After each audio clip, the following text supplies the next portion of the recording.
Hello and welcome back again. Welcome to the third segment in this free 12-part course. I hope you've enjoyed what we've done so far. I know it's been quite simple, but if you remember me saying, this free 12-part course is aimed at beginner guitarists. So, of course, I'm showing you the most fundamental things that you'll need to be able to progress quickly. So I hope you've managed to practice tuning your guitar. I hope you've got an electric tuner by now. I hope you've practiced playing that little rock and roll riff that we learned a few days ago. And today I'm going to teach you how to play chords. Now, in case you don't know what chords are, it's when you hold more than one note down on the guitar at once and you strum all the strings, like this for example.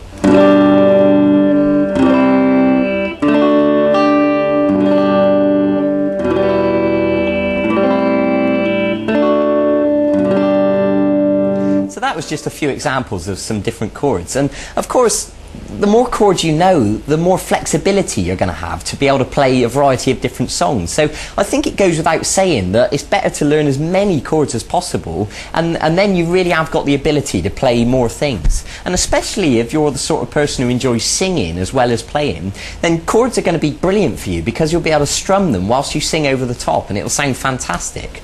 But I want to start today by showing you three chords to begin with. I'm going to show you an E, an A, and a D chord.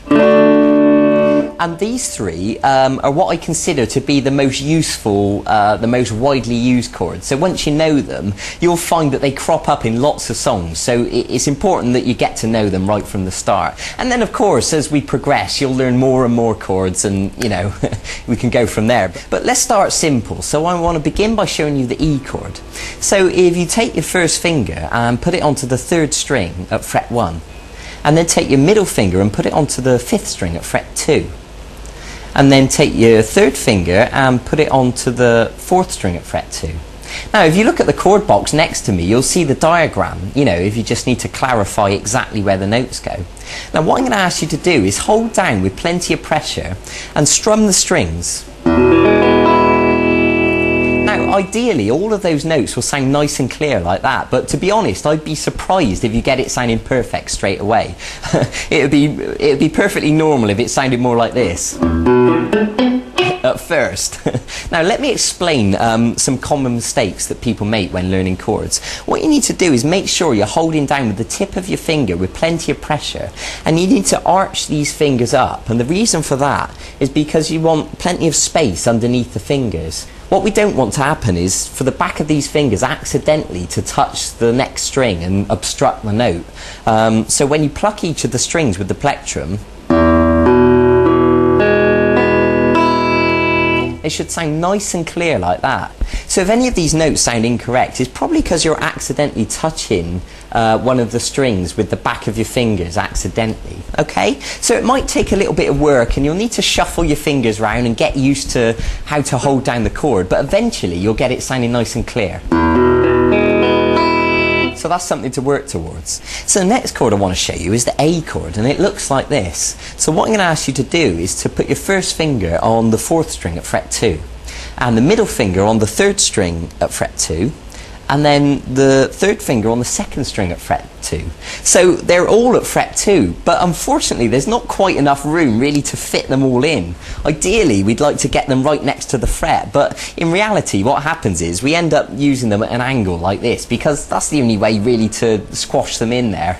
And of course everyone's hands are different, you know, if you've got skinny little fingers then you'll probably find it easier. So look at the chord chart next to me just to clarify what notes we're holding down. Now with the A chord we're just going to use 5 strings, and what I mean by that is we're not going to pluck the 6th string, we're just going to pluck the 5th string downwards like this. Okay, now of course, like I said before, it would be unusual if you got it sounding perfect straight away. You know, what usually happens, the back of this finger on an A chord accidentally touches the 1st string. So what I want you to do is make sure that the 1st string is open correctly as it should be. And if it is, then brilliant. And just pluck those 5 strings again, just to check it's okay. Okay, good. So now let's move on to the 3rd chord I'm going to show you, which is the D chord. So if you put your first finger on the 3rd string at fret 2. Now listen carefully to this, because some people get muddled up with this one. The middle finger goes onto the first string at fret 2, and then this third finger goes onto the second string at fret 3. Okay? Now the same thing applies, you know, arch these fingers up, hold down with plenty of pressure, and with the D chord we're just going to strum 4 strings. And what I mean is we're not going to pluck these 2 top strings. So 4, 3, 2, 1.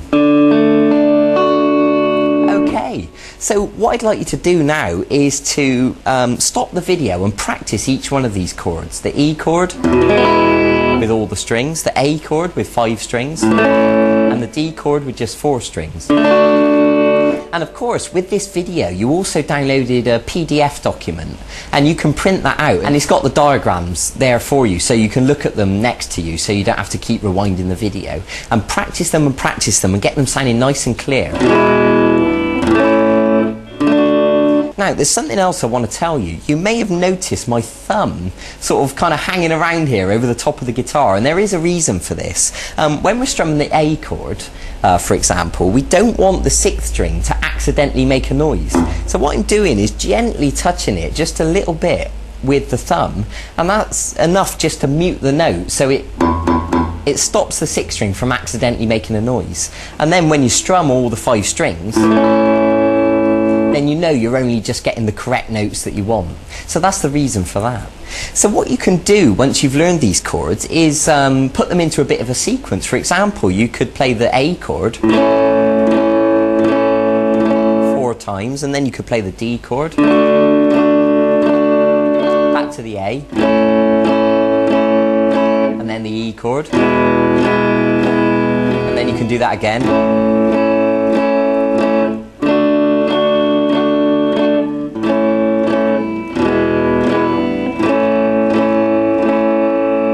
You can begin practicing changing from one chord to the other, and you'll find that you'll get quicker and quicker at changing from shape to shape.